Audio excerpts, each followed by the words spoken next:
Ici Satou. Le destin est une chose mystérieuse. Des retrouvailles inattendues avec quelqu'un rencontré en voyage sont bien plus qu'un simple interlude dramatique. La deuxième rencontre est peut-être une coïncidence, mais quand elle s'accumule. Pourrait-on appeler cela le destin? C'est un grand plaisir de vous rencontrer. Je suis Sarah, la prêtresse oracle du temple Tenion. Une voix mystérieuse, telle une mélodie angélique, résonna dans la salle d'audience du château de Munno. Elle me fixait droit dans les yeux, ses yeux d'un vert éclatant de feuilles fraîchement germées. Sous la lumière du soleil qui filtrait dans la salle d'audience, ses cheveux clairs brillaient d'un étrange éclat, entre l'or et l'argent. Était-ce ce qu'on appelle des cheveux, blond platine? Ils étaient particulièrement ravissants à côté de sa peau blanche et pâle. Son nez, situé un peu plus bas sur son visage que la moyenne des habitants du royaume de Shiga, dessinait une ligne splendide de profil et attirait le regard vers ses lèvres douces, ni trop épaisses ni trop fines. Elles étaient d'une brillance éclatante malgré l'absence présumée de rouge à lèvres, contribuant à son allure charmante de jeune femme en pleine forme. La jeune fille portait une tenue de prêtresse à l'occidentale, ornée d'un simple motif brodé de fils bleus et or, semblable à celle que portait mademoiselle Ona, la prêtresse du temple de Parion, lors de notre rencontre à Seriou. Bien que la tenue fût conçue pour être modeste, une partie impressionnante de sa poitrine affirmait néanmoins sa présence. Elle n'était pas du tout au niveau de Nana ou de mademoiselle Karina, mais elles étaient incontestablement imposantes pour son âge. Bien sûr, je n'avais aucune envie de draguer une fille à peine en âge d'aller au collège ou au lycée, mais dans 5 ans environ, elle serait assurément à surveiller. Mademoiselle Nina, la magistrate, me donna un coup de coude ostensible, et je réalisais que tout le monde attendait que je me présente. Tous les autres avaient terminé leur présentation tandis que je rêvassais à l'avenir de cette jeune fille. Tous les regards dans la salle d'audience du château de Munno étaient braqués sur moi. Baron Munno, mademoiselle Nina, mademoiselle Sarah et ses chevaliers d'escorte, ainsi qu'un beau fonctionnaire. Enchanté de vous rencontrer, dame Sarah. Je suis Satou Pendragon, chevalier héréditaire et vassal de la baronnie de Munno. Je viens tout juste d'obtenir ce titre, j'espère donc que vous me traiterez avec bienveillance. Je lui adressai le salut habituel que j'avais appris de ma conseillère en étiquette, Yuyurina. Mademoiselle Sarah me sourit en retour, mais le regard sévère des 2 chevaliers derrière elle resta inchangé. D'après l'affichage de Lara, Mademoiselle Sarah était de niveau 30 et maîtrisait les compétences magie sacrée, foi Tenion, oracle, méditation, et perception de la malice. Les chevaliers qui l'escortaient étaient eux aussi d'assez haut rang. Le chevalier du temple Keon Bobino, celui aux cheveux blonds courts, était de niveau 31, et le chevalier impérial Ipazaloïde, celui à la chevelure rousse, de niveau 33. Le beau fonctionnaire du duché d'Ougoche derrière eux était d'un niveau 12, bien plus moyen. Si j'ai bien compris, mademoiselle Sarah et ses compagnons étaient venus contribuer au rétablissement de l'ordre et à la revitalisation de la baronnie de Munno après la récente attaque démoniaque. Sur la place devant le château, une importante force de 8 chevaliers, 4 prêtres, 300 soldats et 40 chariots se tenaient prêtes. Avec toute cette puissance, ils pourraient probablement abattre le château de Munno s'ils le voulaient. Baron au cœur tendre ou non, cependant, si une tacticienne avisée comme mademoiselle Nina les avait laissés pénétrer dans l'enceinte du château, il y avait fort à parier qu'ils étaient parfaitement amicaux.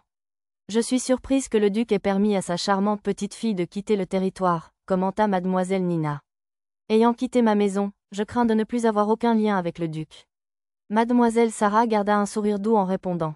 Son nom de famille n'apparaissait pas sur l'écran de réalité augmentée, mais après vérification des informations plus détaillées, il s'avéra qu'elle était bien la petite fille du duc Ougoche. Et alors, pourquoi le temple aurait-il envoyé son précieux oracle en si grand danger? La grande prêtresse a eu la gentillesse de me soutenir.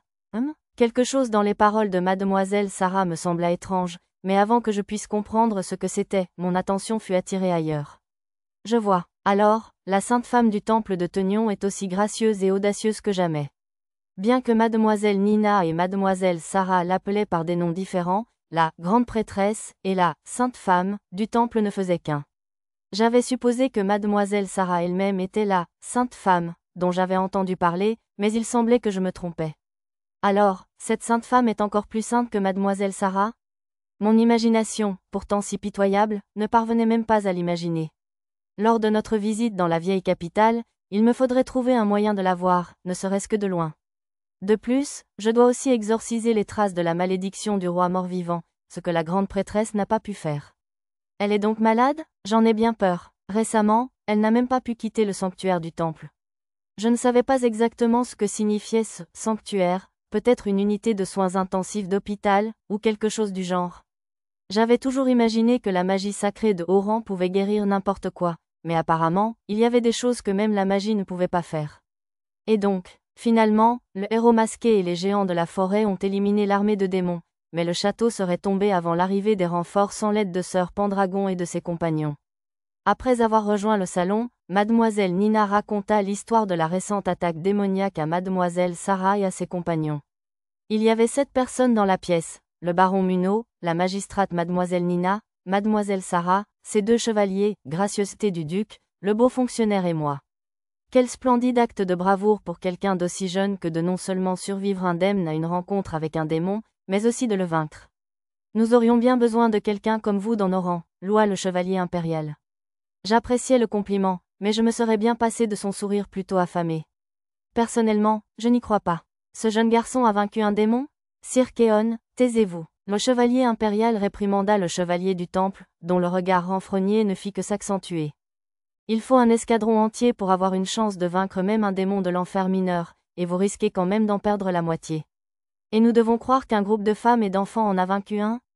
Impossible. Dois-je comprendre que vous ne me croyez pas sur parole, alors, sire chevalier du temple? Les paroles du chevalier durent toucher une corde sensible, le ton de Miss Nina changea brusquement. Plus ses paroles étaient polies, plus elle était susceptible de passer à l'attaque. Est-ce Sir Keon? Le beau fonctionnaire avait pâli et s'était rapidement levé pour arbitrer la situation. Dame Nina, je suis terriblement désolé. Il ne vous veut aucun mal, je vous l'assure. Paix s'il vous plaît, trouvez la force de contenir votre rage. À cet instant, je ressemblais à un garçon mince de 15 ans. Il n'était pas étonnant que le chevalier du temple ne croie pas que j'avais vaincu un démon. Pourtant, cette tension était peu enviable. Je comprends votre scepticisme, sire chevalier. Cependant, ce n'est pas mon seul pouvoir qui a vaincu le démon. Je le dois à l'aide d'amis de confiance, ainsi qu'à un artefact spécial qui affaiblit temporairement le pouvoir d'un démon. Un artefact, je vois. À mon explication, le fonctionnaire intervint avec une marque de reconnaissance plutôt mélodramatique. Il a une tâche difficile. Pour poursuivre la discussion, j'ai détaillé la cloche de scellement des démons que j'avais reçue du chef des géants de la forêt, ce qui avait contribué à apaiser le chevalier du temple. Grâce à un effort conjoint, le fonctionnaire et moi avons traversé la crise sans encombre, et la conversation a dévié vers le combat entre le démon et le héros masqué. Il s'est assimilé à une hydre? Un démon mineur ne devrait pas pouvoir s'emparer d'un demi-dragon. Il devait être intermédiaire, alors. Le chevalier impérial et Miss Sarah réfléchissaient à voix haute. Ma recherche sur la carte l'avait identifié comme un démon mineur, mais je gardais cela pour moi. Alors, quel était le but du démon en attaquant ce territoire? Intervint le chevalier du temple, essayant ouvertement de transformer cela en interrogatoire. De toute évidence, cet homme était un dépendant d'un aristocrate de haut rang de l'ancienne capitale, le comte Bobino, et il avait donc un penchant pour l'arrogance. Mademoiselle Nina lui lança un regard noir pour son ton insolent, et le baron Munot répondit à sa place, La lettre du héros masqué suggérait que le but du démon était la résurrection du seigneur démon. Cette lettre était ma tentative de transmettre le plan du démon après l'incident. Qu'avez-vous dit? C'est une affaire sérieuse. Les 2 chevaliers se levèrent d'un bond à la révélation choquante du baron Munot. Le fonctionnaire blêmit encore plus, incapable de parler. L'expression « Seigneur démon » semblait avoir un poids considérable ici. Veuillez rester calme, tous les 2, les réprimanda doucement mademoiselle Sarah. Malgré son air calme, elle ne pouvait dissimuler la façon dont le sang avait disparu de son teint jusque-là rosé. Mais, madame, ce n'est pas le moment de se calmer. Et pourtant, vous vous prétendez chevalier défendant le duché d'Ougouche et le temple de Tenion? Le baron Munot est parfaitement en paix. Cela ne peut que signifier que la tentative de résurrection a déjà été déjouée, n'est-ce pas? Après que mademoiselle Sarah les eut réprimandés d'une voix digne, elle se tourna vers le baron Munot pour obtenir confirmation. Oui, en effet, le héros masqué a empêché le plan du démon de réussir. Que tentait-il donc? Le chevalier impérial se ressaisit et retourna à son siège, mais le chevalier du temple semblait sceptique et pressait les questions. Le démon opprimait les habitants de la baronnie et rassemblait leurs sentiments négatifs dans un réceptacle maudit appelé Jarre du Chaos. Le héros a détruit le réceptacle en même temps que le démon. Un Jarre du Chaos, hein? Je vois, il a donc été détruit. Le chevalier du temple poussa un soupir de soulagement. Pour moi, cela ressemblait davantage aux lamentations déçues du seigneur démon dont j'avais empêché la résurrection.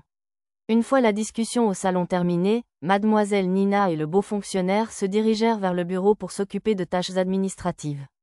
Pendant ce temps, mademoiselle Sarah demanda une visite du château et de la ville. Les 2 chevaliers laissèrent mademoiselle Sarah vaquer à leurs occupations, laissant 2 nouveaux chevaliers du temple la protéger à leur place. Ce couple, un homme et une femme, n'était que de niveau 13. L'homme s'appelait Is, et la femme Ina. Comme nous n'allions pas passer beaucoup de temps ensemble, je décidai de me souvenir d'eux comme chevalier homme et chevalier dame. Tous 2 étaient issus de la petite aristocratie de l'ancienne capitale. Alors, où souhaitez-vous aller? Pourrais-je vous demander de me guider d'abord jusqu'au temple Tenion de Muno City? Après cela, j'aimerais beaucoup visiter l'orphelinat de la ville, si vous êtes d'accord. J'avais bien compris la première requête, mais il était inhabituel pour une jeune femme de la haute aristocratie de vouloir visiter un orphelinat. Contrairement au Japon moderne, les orphelinats du royaume de Shiga étaient loin d'être hygiéniques, en raison de leur faible budget et de leur manque d'hygiène. De plus, il n'y avait pas d'orphelinat à Muno. Mes excuses, je peux certainement vous emmener au temple Tenion, mais je crains qu'il ne soit pas possible de visiter l'orphelinat. Et pourquoi pas? Je ne serai ni rebutée ni offensée, quelles que soient les conditions. Non, là n'est pas la question. Voyez-vous, j'ai expliqué à mademoiselle Sarah que l'ancien magistrat, qui était en réalité le démon déguisé, avait fermé l'orphelinat de la ville 2 ans auparavant. Alors les enfants, oups, j'aurais dû lui annoncer la bonne nouvelle en premier. Le visage de mademoiselle Sarah était obscurci par l'inquiétude. Ne vous inquiétez pas, les enfants sont pris en charge au château. Le château n'avait accueilli les enfants que récemment, après l'attaque démoniaque, mais il était probablement inutile d'entrer dans les détails.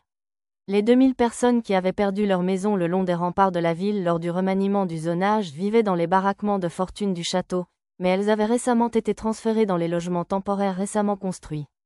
Seuls les enfants et les personnes âgées restaient dans les baraquements. Ceux qui étaient logés provisoirement avaient été embauchés pour créer des champs de gabour afin de lutter contre la famine sur les terres désormais consacrées à l'agriculture.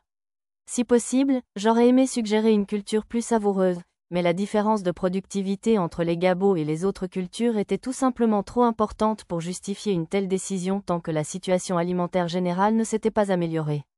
Oh, château? C'est exact. Je peux vous montrer, si vous le souhaitez. Ou préférez-vous commencer par le temple de Tenion, comme prévu initialement? Non, je vais d'abord leur rendre visite. Veuillez me montrer le chemin. Mademoiselle Sarah répondit avec une chaleur remarquable. Je m'attendais à ce qu'elle soit fatiguée par un si long voyage, mais elle semblait pleine d'énergie, voire impatiente. On aurait dit qu'on lui avait dit qu'il ne lui restait plus que peu de temps à vivre et qu'elle voulait absolument ne pas perdre une seule minute. Ce n'était pas assez loin pour une calèche, et nous marchâmes vers l'endroit où logeaient les enfants, tout en discutant. En franchissant le mur intérieur pour rejoindre les abords de la caserne, nous entendîmes des voix de soldats gronder et une musique entraînante dans l'air. Oh, quels son inhabituels! C'est assurément une mélodie joyeuse, même si je ne peux pas dire que je l'ai déjà entendue. Mademoiselle Sarah inclina la tête avec curiosité et grâce, et Ginaï acquiesça. En écoutant la musique et en la suivant jusqu'à sa source, nous trouvâmes bientôt le petit maestro responsable dans un coin du terrain d'entraînement.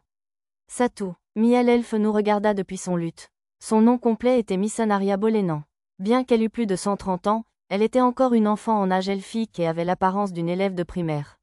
Ses oreilles légèrement pointues, caractéristiques de sa race, perçaient à travers l'ombre de ses couettes turquoise claires.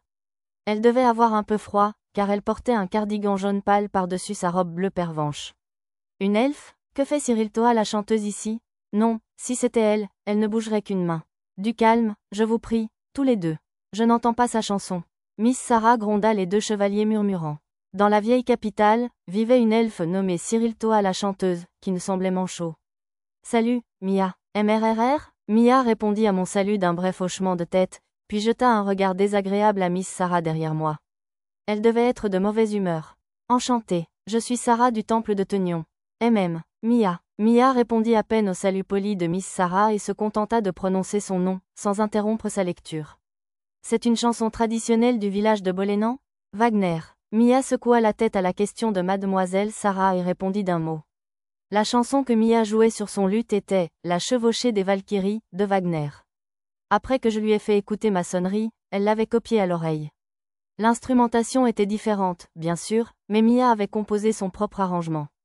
Vous divertissez les soldats pendant leur entraînement? Sur demande. Mia regarda Sir Zotol, un chevalier chargé de réorganiser les forces armées de la baronnie. Il semblait arbitrer les combats des soldats et ne nous avait pas remarqués. Au suivant, Mademoiselle Nana et Mademoiselle Karina contre Mademoiselle Lisa, cria-t-il, et 3 filles apparurent parmi les soldats.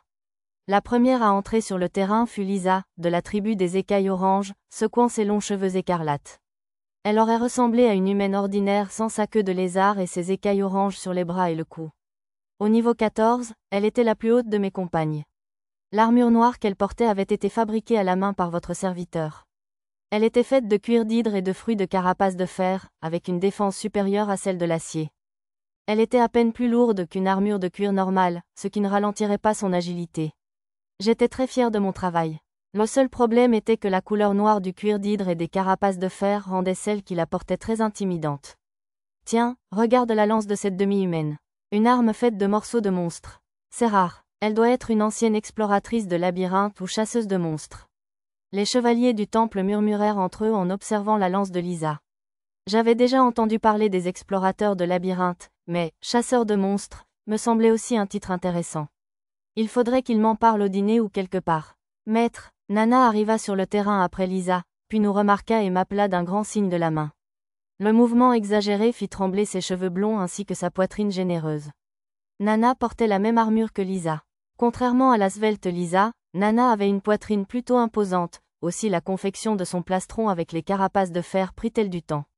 Lisa, maître nous observe de là-bas, au rapport. En entendant cela, Lisa nous regarda avec dignité et s'inclina dans notre direction. Nana ressemblait à une jeune fille ordinaire, du lycée, mais c'était en réalité un homoncule créé artificiellement moins d'1 an auparavant. Sans surprise, son visage était généralement masqué et elle parlait d'une voix étrangement guindée. Heureusement, elle portait un objet caché appelé amulette d'humanité, évitant ainsi que sa véritable nature ne soit découverte, même si quelqu'un l'analysait. Notre écuyère depuis notre arrivée à la baronnie Munno, elle avait atteint le niveau 10. La dernière prétendante sur le ring était Karina, la deuxième fille du baron Munno. Elle fit une entrée remarquée, sautant par-dessus les soldats et effectuant des sauts périlleux dans les airs. Si elle pouvait réaliser des mouvements aussi surhumains, c'était grâce à son objet intelligent, un collier appelé Raka qui lui conférait le renforcement corporel. Ses boucles blondes tombaient parfaitement lorsqu'elle s'aligna à côté de Nana. Mademoiselle Karina n'était que niveau 8, mais c'était une nette amélioration. Depuis qu'on l'avait trouvée effondrée dans la forêt. Waouh! Oh, grandit! Le sifflement d'admiration de Guy Knight rencontra un grognement de ressentiment de Lady Knight. La réaction était probablement due à la poitrine incroyablement généreuse de Miss Karina. Même les bonnets de Nana semblaient petits en comparaison. Commencez. Au signal de Sir Zotol, Lisa prépara sa lance et chargea Nana, dont le bouclier était déjà levé. Mais avant que les armes ne se rencontrent, un bouclier magique transparent leur barra le passage. Donc cette fille au bouclier utilise la magie pratique? Si elle n'est pas équipée d'un bâton, elle doit avoir un anneau ou quelque chose comme catalyseur. Guy Knight évalua Nana. Désolé, mais Nana n'utilise pas réellement la magie pratique, c'est une capacité spéciale que les homoncules ont appelée fondation. Contrairement à la magie pratique, elle ne nécessitait pas d'incantation pour être lancée, mais l'inconvénient était qu'elle ne pouvait utiliser que des techniques prédéfinies. Installer de nouveaux sorts nécessitait une installation spéciale. De plus, une rune magique apparaissait sur son front lorsqu'elle l'utilisait, attirant ainsi l'attention si elle ne portait pas de casque. Cette fille aux cheveux bouclés. Était-ce une lumière bleue? Porte-t-elle une sorte d'armure sacrée? S'exclamèrent les chevaliers, surpris, en regardant mademoiselle Karina, cachée derrière Nana. Madame Karina, oui, monsieur Raka. Poussée par la voix grave et masculine de son collier, mademoiselle Karina surgit de derrière Nana pour attaquer Lisa par surprise. La lumière bleue du cœur de Raka laissa une faible image rémanente, rendant ses mouvements plus clairs. Si vite, comment peut-elle faire ça? Pour intercepter l'attaque surprise d'une rapidité surhumaine de mademoiselle Karina, Lisa brandit sa lance d'une main et la repoussa. Puis Nana décocha une flèche magique. Tiens, je lui avais dit de ne pas utiliser de magie d'attaque lors d'un match d'entraînement. Je vais devoir gronder Nana plus tard. Waouh, ça a dû être un champ rapide. Impossible, comment va-t-elle esquiver? Lisa évita la flèche magique en se laissant tomber au sol. Sa position compromise, Nana se précipita pour frapper avec son grand bouclier. Mais le bouclier était un peu trop haut. De plus, dans un bruit sourd, le bouclier envoya quelqu'un rouler à travers le terrain d'entraînement. Oh là là, des tirs amis. Miss Karina s'était jetée dans la mêlée sans réfléchir, et le bouclier de Nana la frappa à la place. Les boucliers blancs écailleux de Raka étincelaient autour d'elle, atteignant l'impact. Elle va bien? Ne t'inquiète pas, elle va bien. Tu vois, elle est déjà debout. Je souris à Miss Sarah pour apaiser son inquiétude. La puissance de défense de Raka était assez élevée, donc même une attaque d'un démon inférieur de niveau 20 ne laisserait pas une égratignure sur son équipement. Jusqu'à présent, j'étais la seule personne à avoir réussi à percer la défense de Raka. Le combat à 3 continua en faveur de Lisa. Ce n'était pas dû à la différence de niveau, mais à une mauvaise communication entre Nana et Mademoiselle Karina. Entre les techniques de fondation de Nana et l'augmentation de force de Mademoiselle Karina grâce à Raka, la différence de niveau aurait été une piètre excuse. Finalement, Nana fut jugée inapte au combat, et ce fut un affrontement entre Lisa et Mademoiselle Karina. La lance magique de Lisa traça une traînée rouge dans l'air tandis qu'elle fonçait sur Karina de toutes ses forces. Lame magique. Non, elle est incomplète. Les paroles des chevaliers attirèrent mon attention, alors je me tournai vers eux avec curiosité. Incomplète, vous dites? Oui, cette fille ne maîtrise pas encore la lame magique. Environ 6 mois avant qu'un de mes supérieurs n'apprenne la lame magique, son arme laissait des traces magiques comme celle-là pendant qu'elle combattait. Je vois, c'est bon à savoir. Lisa n'avait probablement pas assez de points de compétence pour acquérir la compétence lame ensorcelée. Une fois la prochaine étape de notre périple entamée, je devrais la confronter à d'autres monstres. Tandis que je réfléchissais à tout cela, le combat du trio prit fin et Sir Zotol commença à passer en revue les points clés du match. Je leur fis un signe de la main et quittai la zone, reprenant la visite de Mademoiselle Sarah. Alors, cette jeune femme aux boucles était la fille du baron Munno? C'est exact. Elle était même en première ligne pour défendre Munno City il y a quelques jours. Lorsque j'annonçai l'identité de Mademoiselle Karina au chevalier du Temple et à Mademoiselle Sarah, cette dernière fut particulièrement choquée. Maîtresse, on dirait votre sœur aînée, Dame Lingrande. Veuillez ne pas m'appeler maîtresse. Vous avez raison, cependant. Ma sœur, bien que fille d'un duc, a toujours aimé s'entraîner au combat. Et de la magie aussi. Elle a ressuscité la magie perdue de 2 lignées familiales à l'Académie royale, a vaincu un maître d'étage dans le labyrinthe de Célivra, et un héros lui a même personnellement demandé de devenir servante. Les yeux de Dame Chevalier pétillaient tandis qu'elle s'extasiait sur les exploits de la sœur de Mademoiselle Sarah. Si ces histoires étaient vraies, alors cette Dame Lingrande devait être une personne exceptionnellement talentueuse. Mademoiselle Sarah semblait pourtant avoir des réserves à l'égard de sa sœur, car elle ne répondit pas à ses compliments. En y regardant de plus près, j'ai même constaté que ses mains étaient si serrées que ses doigts blanchissaient. Elle semblait réprimer de puissantes émotions. Peut-être une source de passion se cachait-elle sous ce calme perpétuel. Alors que je m'interrogeais sur son conflit intérieur, une voix excitée retentit du 2e étage de la caserne, devant nous. Ah, c'est le maître, monsieur. La queue ballottée d'avant en arrière, Pochi, aux oreilles de chien, se pencha par la fenêtre et fit un signe de la main. Elle était chargée du nettoyage de la caserne avec les enfants sous la garde du château, elle portait donc des vêtements amples et confortables, une chemise blanche et un short jaune. Le ruban noué sous son col était une touche charmante. Les servantes avaient gentiment coupé ses cheveux châtains en un carré net, et elle était maintenant plus adorable que jamais. C'est vrai, Tama, avec ses oreilles et sa queue de félin, apparut avec empressement derrière Pochi. Ses cheveux d'un blanc immaculé étaient courts et soyeux, comme d'habitude. Malgré son allure sportive, Tama avait un penchant pour les vêtements mignons et féminins et portait une jupe-culotte rose.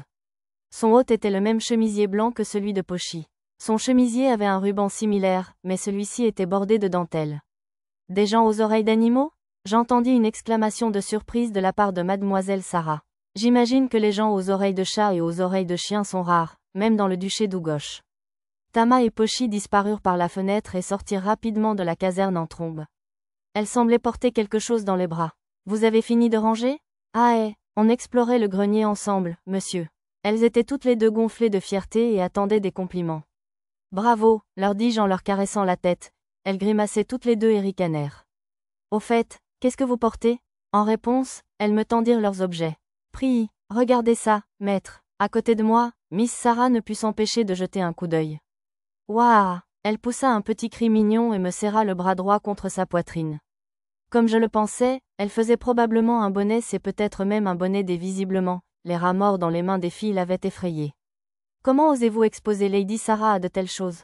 Dame Chevalier poussa un cri de colère derrière moi, et je l'entendis commencer à dégainer son épée. Un instant, s'il vous plaît. Je me retournai pour protéger les enfants, tendant ma main libre pour l'arrêter.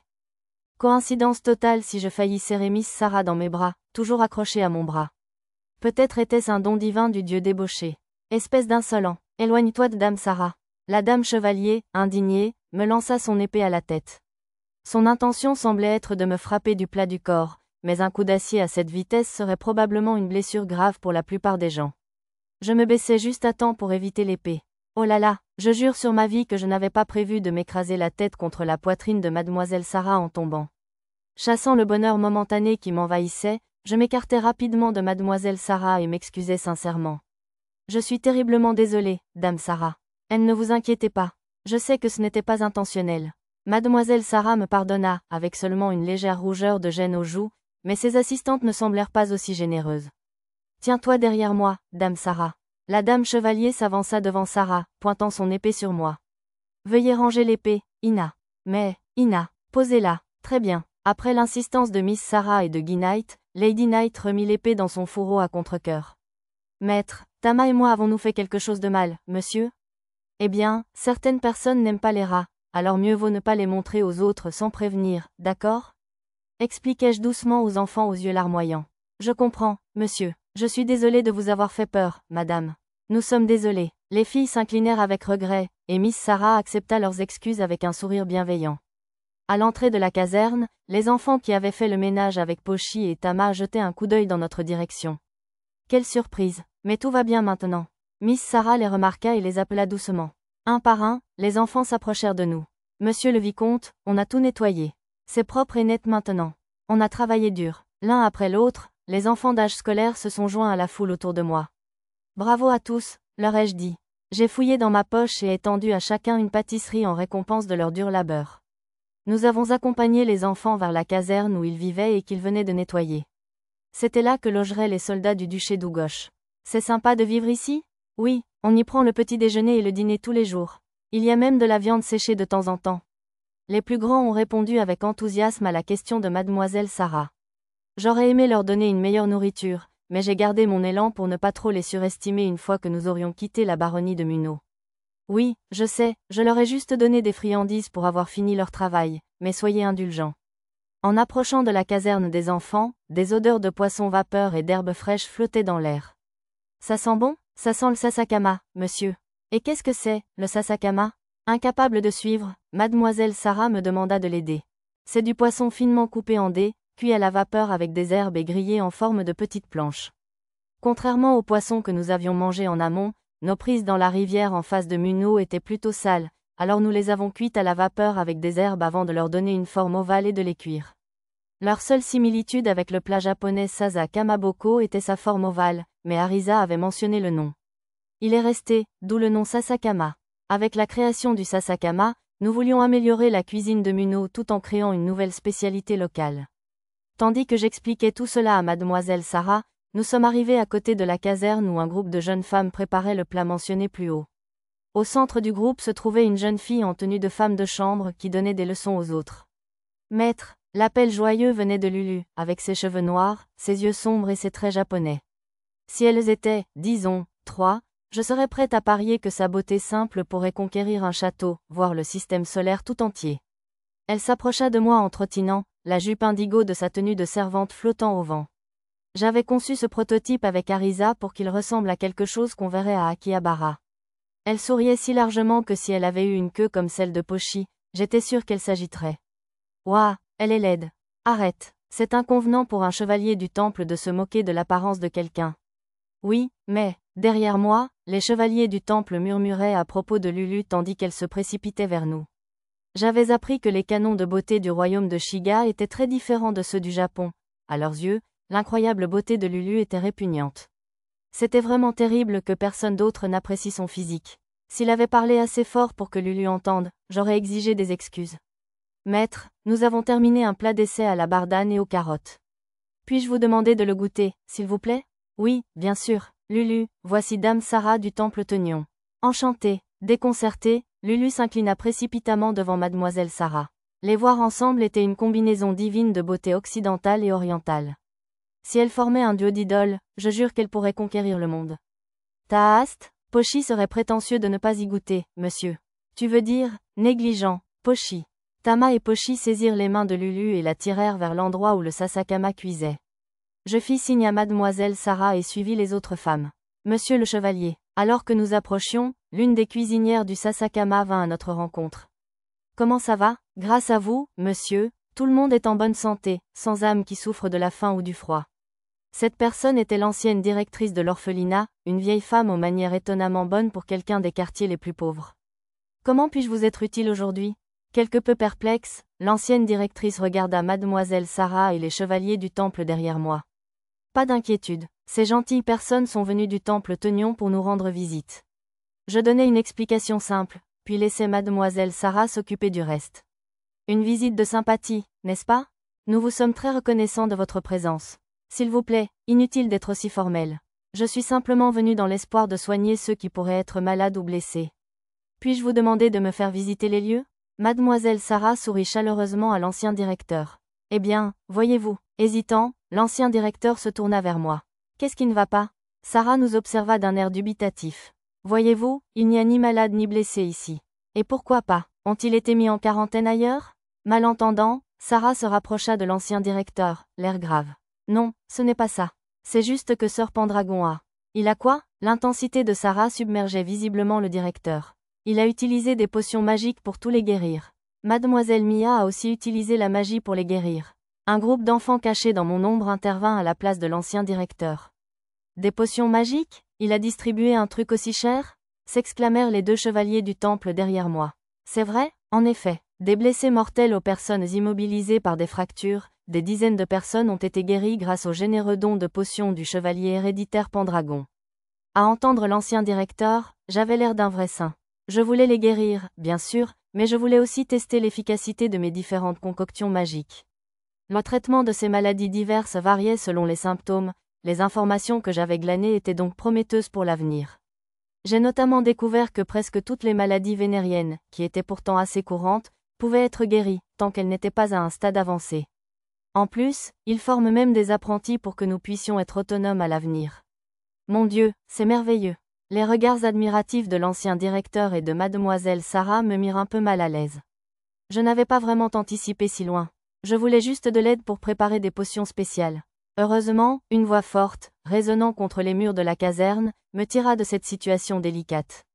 Voilà, maître. Arisa fonça vers moi, ses cheveux lilas lâchés et en bataille. Elle portait une robe rose et un cardigan bordeaux, et tenait un objet blanc dans ses mains. L'étincelle dans ses yeux violets était encore plus vive que d'habitude. Des cheveux violets? J'espère qu'elle ne nous jettera pas de malédiction. Les chevaliers du temple murmurèrent de nouveau derrière moi en la voyant. Alors qu'Arisa portait habituellement une perruque blonde en voyage, elle pouvait se promener avec sa couleur naturelle au château de Munau, où moins de gens avaient de tels préjugés. Vous ne devez pas mépriser les autres par superstition, réprimanda Sarah à nouveau les chevaliers.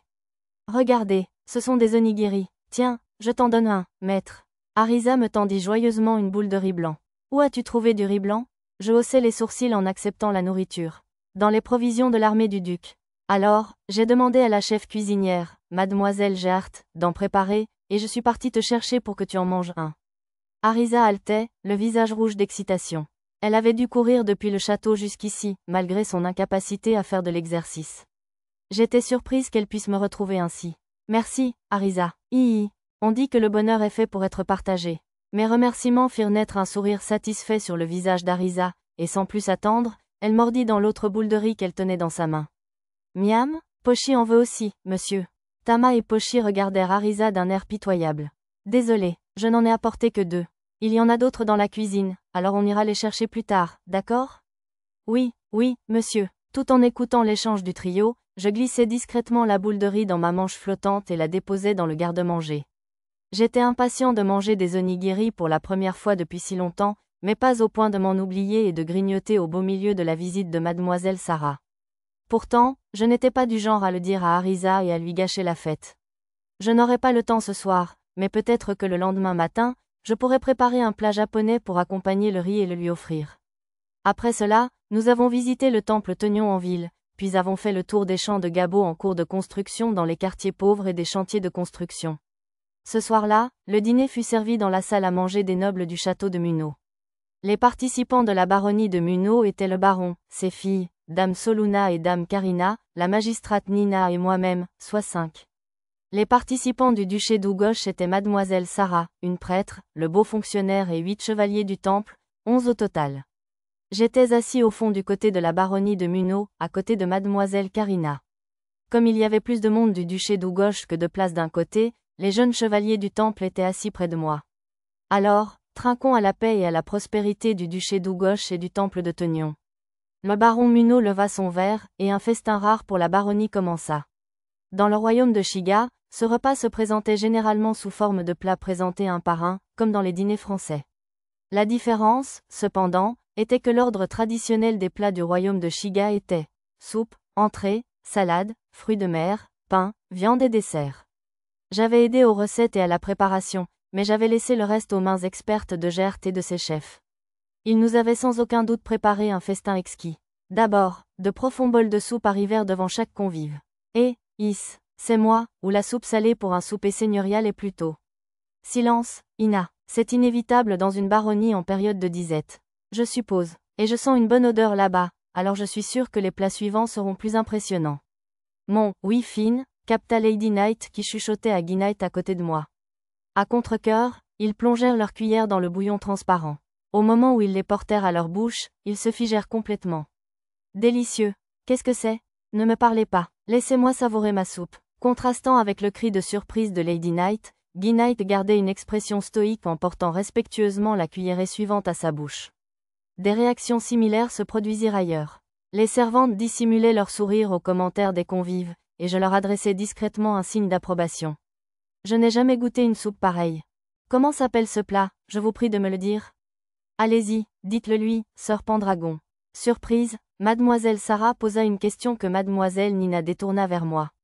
C'est une soupe consommée. Elle peut paraître simple, mais c'est en réalité un remarquable mélange de saveurs provenant de différents ingrédients. Ma réponse sonnait comme une réplique d'un critique gastronomique. Le chef Gert du château de Munau m'avait aidé à reproduire cette soupe d'après mes vagues souvenirs. Elle devait être plutôt ambrée, mais elle était claire. J'ai dû rater une étape. Peut-être parce que nous avons utilisé la magie de Mia pour réduire le temps de cuisson, ou peut-être que je n'aurais pas dû utiliser la transmutation pour extraire les saveurs. Mais cela n'a posé aucun problème, si ce n'est de la déguiser en soupe salée, alors je ne me souciais pas trop de l'apparence. Et, tu crois qu'on peut en reprendre? Je suis sûre que oui, mais quant à savoir si on devrait. J'ai entendu les jeunes chevaliers parler de nouveau. Dame Chevalier semblait particulièrement apprécier la soupe, car elle a interpellé une serveuse debout contre le mur et en a demandé une autre portion. D'après ce que j'ai pu constater, cela a encouragé les autres convives. Plusieurs personnes en ont redemandé, et cela a continué jusqu'à ce qu'il n'y ait plus de soupe. Viennent ensuite les hors-d'œuvre composés de sasakama et de fromage, accompagnés de pommes de terre frites et de chips. La texture unique des chips a été très appréciée. L'association sasakama et fromage a particulièrement plu aux amateurs de bière.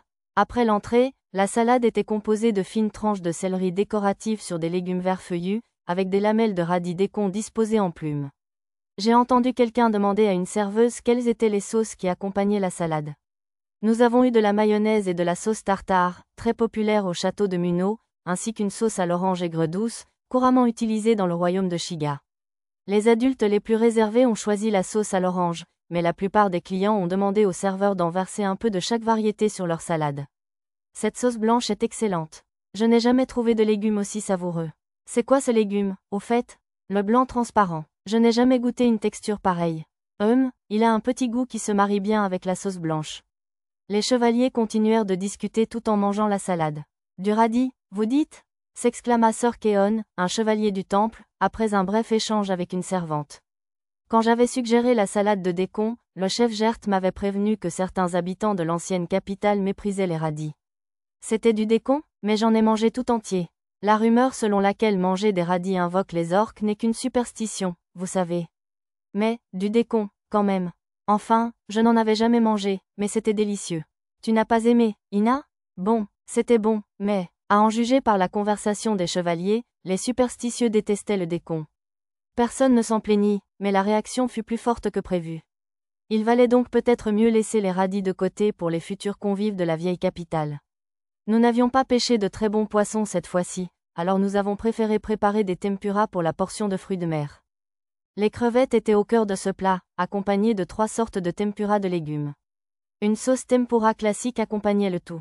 Le sel est une excellente garniture, mais cette fois, je voulais essayer une variété particulière. C'est quoi, ce truc jaune et grumeleux? Je ne sais pas, mais je parie que c'est délicieux. De toute évidence, nous avions gagné la confiance des chevaliers. J'étais un peu fière. J'observais la réaction des autres convives en portant un morceau de crevette à ma bouche. Pour ma première bouchée, j'ai utilisé la sauce tempura avec parcimonie. La douceur, associée à l'enrobage croustillant, me chatouillait la langue. Mes dents s'y accrochaient et atteignaient le corps légèrement moelleux de la crevette, une sensation alléchante. Je mordis dans la crevette et commençai à la mastiquer. Les différentes textures se mélangeaient en bouche, la sauce s'ajoutant aux saveurs qui se fondaient sur ma langue. Un pur bonheur. J'ai généreusement arrosé le deuxième morceau de sauce tempura, savourant l'enrobage épais. Certains auraient pu désapprouver, mais pour moi, cette saveur profonde et épaisse était l'un des véritables charmes de la tempura. J'étais soulagé que la tempura, préparée avec l'équivalent local des feuilles de steak, ait été bien accueillie. Au fond de moi, j'avais peur que quelqu'un soit furieux que nous osions lui faire manger une telle chose. Ensuite, le plat principal, des escalopes de poisson à poils longs frites. Des vaches. Au lieu de grosses tranches de viande, c'était de petites bouchées que nous avions assaisonnées de différentes manières. Il y avait 3 morceaux normaux, l'un enrobé de poudre de piment rouge et l'autre frit au fromage. J'avais pris soin de colorer chaque panure pour que les invités puissent les distinguer. Une épaisse sauce tonkatsu les accompagnait. Un condiment exquis que nous venions tout juste de perfectionner. Ils sont croustillants et délicieux. MMF, épicé. Épicé, ce rougeâtre, tu veux dire? C'est épicé, mais c'est bon. Et le fromage sort du jaune. Quelle surprise. Allez, ne me gâchez pas le plaisir. Je pourrais devenir accro à ce mélange de croquant et de fromage épais. Si l'on en jugeait par l'échange des chevaliers, ils savouraient pleinement leur repas.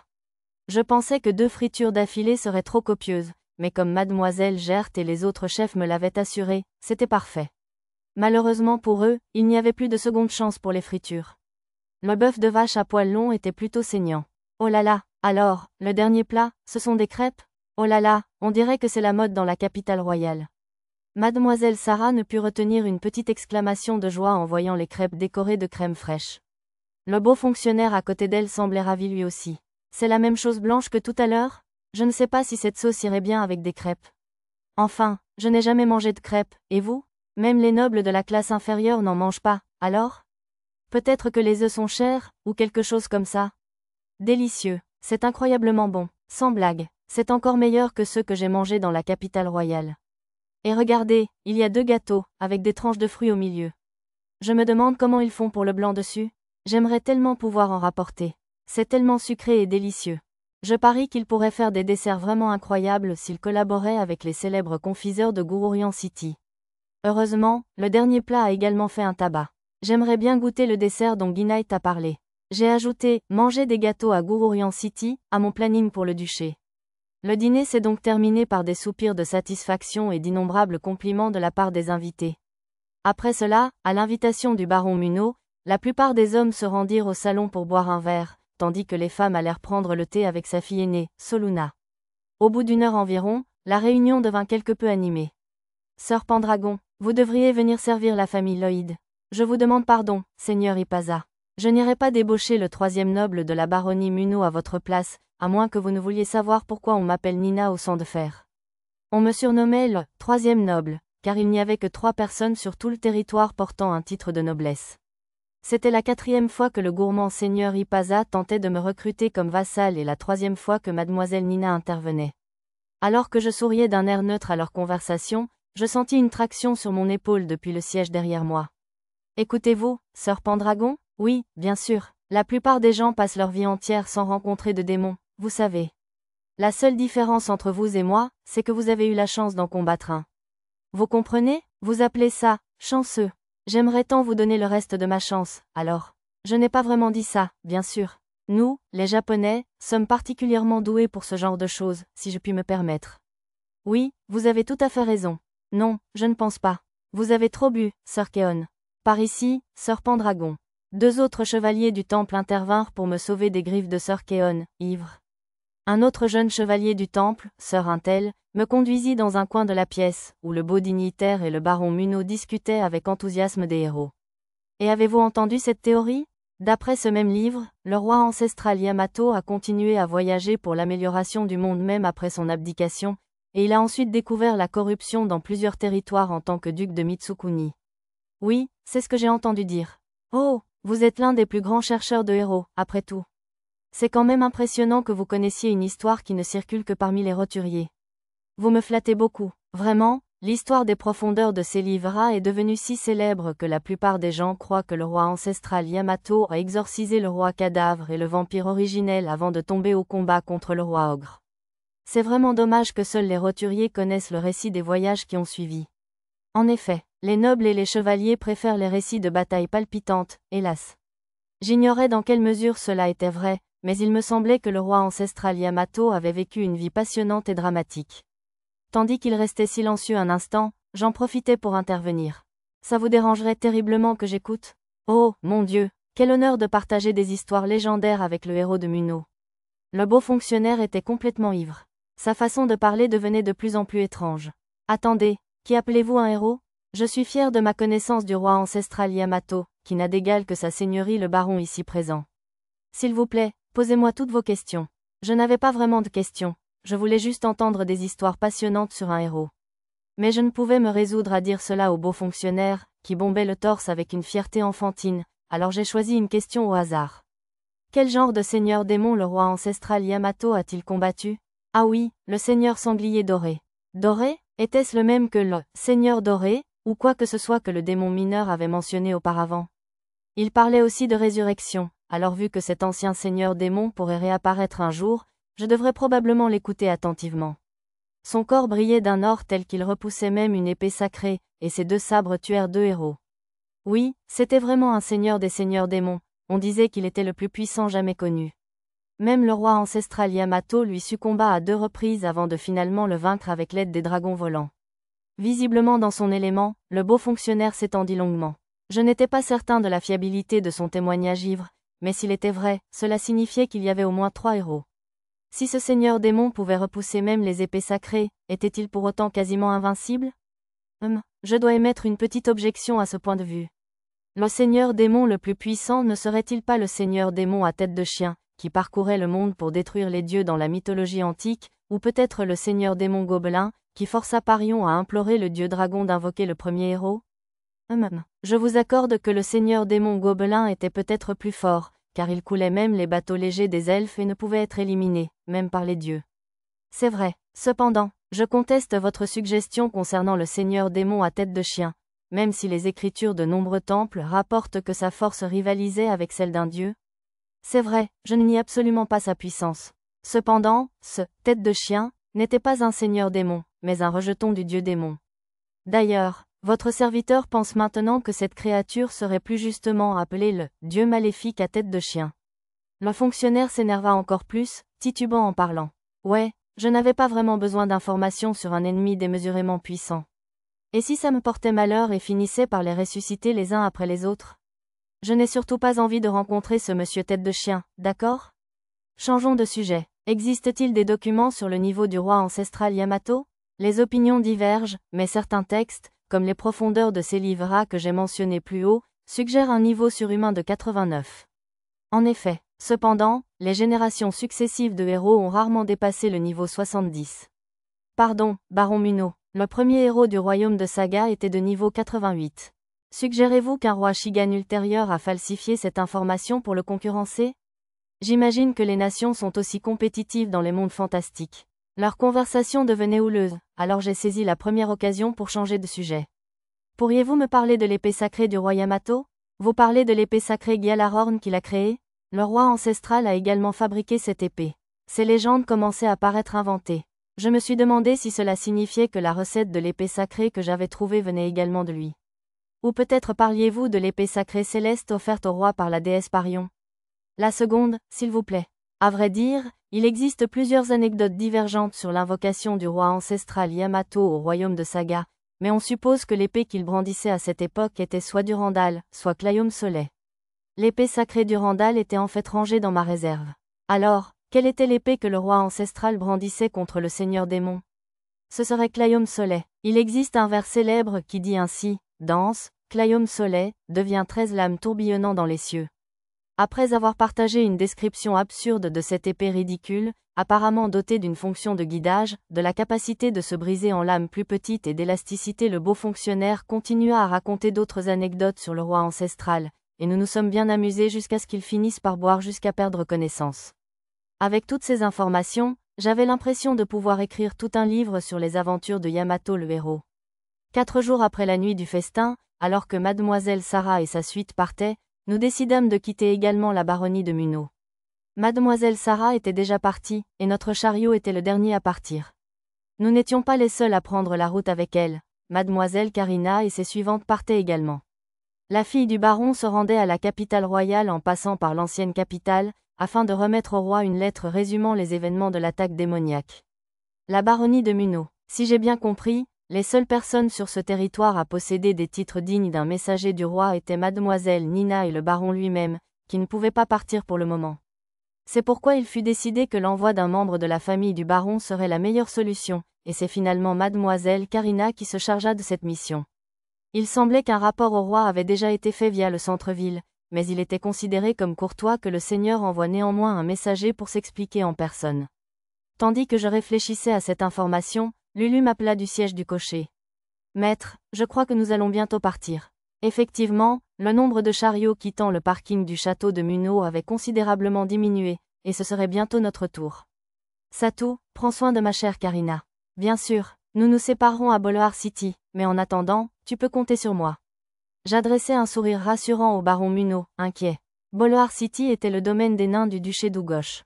Je n'avais encore jamais rencontré de nain, l'un des habitants les plus célèbres de tout monde fantastique, et j'attendais donc cette visite avec impatience. Vous savez que vous pourrez revenir ici une fois que vous aurez accompagné Dame Karina à destination, n'est-ce pas? J'ai bien peur que ce ne soit pas possible. Nous devons ramener Mia dans la forêt de Bolénan. Le commentaire de mademoiselle Nina était désinvolte mais sérieux, alors je répondis sincèrement. Elle m'avait également remis une lettre de recommandation pour plusieurs aristocrates influents, ainsi que quelques lettres personnelles qu'elle m'avait demandé de remettre. J'aimerais que tu me laisses au moins mademoiselle Arisa. Sans elle, ma charge de travail va doubler. Oh, je ne pourrais pas. Je ne supporte pas de vivre sans être aux côtés de ma chérie.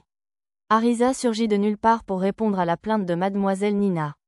J'aurais aimé m'opposer à ce « chéri », mais c'était la routine chez Arisa. Je fis semblant de ne pas entendre. Arisa me jetait des regards pleins d'espoir, s'attendant visiblement à une riposte, mais elle n'avait qu'à attendre. Plus importante encore, j'étais un peu inquiète au sujet des servantes qui approchaient lentement mais sûrement. Elles serraient toute leur poitrine et me fixaient d'un regard presque larmoyant. Je n'en avais même pas touché une seule, et pourtant elles me regardaient comme une portée de chiots abandonnés. Ne partez pas, seigneur chevalier héréditaire. L'une des servantes, une rousse élancée, s'est précipitée en criant et s'est accrochée à moi. Malheureusement, elle manquait un peu de volume. Elle avait ouvert les vannes, tandis qu'une vague de servantes se précipitait vers moi pour m'enlacer et tenter de m'empêcher de partir.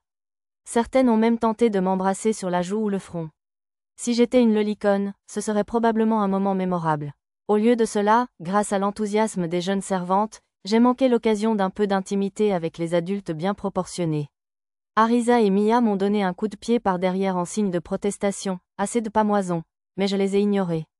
Sire Chevalier, restez ici pour toujours. Oui, qui fera des crêpes si vous êtes parti, monseigneur? Oubliez les crêpes, on ne peut pas goûter encore une fois à ce poulet frit? Non, épousez-moi et cuisinez pour moi pour toujours. Laissez au moins la petite Tama avec nous. Que dites-vous? Pochi est bien plus mignon. Je veux entendre la musique de Lady Mia pour toujours. Donc, au moins la moitié de leur raison de me retenir était liée à la nourriture. Je ne savais pas que j'avais conquis leur estomac à ce point. Oh, j'ai senti une traction familière sur mes jambes, alors j'ai baissé les yeux pour voir Pochi et Tama. Pourquoi était-elle suspendue à moi comme ça? Elle me regardait avec attention, les yeux pétillants. Pensait-elle que toutes ces bousculades étaient un nouveau jeu? La femme de chambre en chef frappa vivement dans ses mains, détournant l'attention de ses subordonnés de moi. Tout le monde, je comprends que nous soyons toutes tristes de voir Sir Knight partir, mais vous ne devez pas le déranger ainsi. C'est vrai, en plus, il nous a préparé un 4/4 qui se trouve dans la salle à manger. Une fois votre travail terminé, vous pourrez venir en manger une part chacune. À cette annonce du chef Gert, les femmes de chambre s'éloignèrent de moi comme une marée descendante. J'avoue que ça m'a un peu blessée. Vous n'avez pas encore pris votre petit déjeuner, n'est-ce pas? Il ne sera peut-être pas à la hauteur de votre cuisine, sire chevalier, mais prenez ceci si vous le souhaitez. Merci beaucoup, je suis sûre que ce sera délicieux. J'ai accepté le panier repas que le chef Gert m'a tendu et je l'ai passé à Lulu dans la station du cocher. Vous partez? Si vous vous lassez de voyager, revenez quand vous voulez. Après 1 an ou 2 d'entraînement à Labyrinth City, je vous promets que nous reviendrons. Faisant un signe de tête à mademoiselle Nina, je suis montée dans la calèche. Prenez soin des petites Tama et Pochi. Le baron Munro a parlé sur le même ton qu'il avait utilisé pour me confier sa propre fille. Non, c'était même plus émouvant. Pendant notre séjour, il les avait chouchoutées comme ses petites filles, il n'était donc pas surprenant qu'il soit triste de les voir partir. Ne vous inquiétez pas, je reviendrai. Le baron semblait toujours inquiet. Tout va bien, Pochi va bien partout, monsieur. Tama et Pochi, occupés à recevoir les petits sachets de bonbons de mademoiselle Soluna, se tournèrent vers le baron et sourirent joyeusement. J'aidai le couple à monter dans la calèche, puis je les rejoignis pour saluer par la fenêtre nos amis de la baronnie de Munot.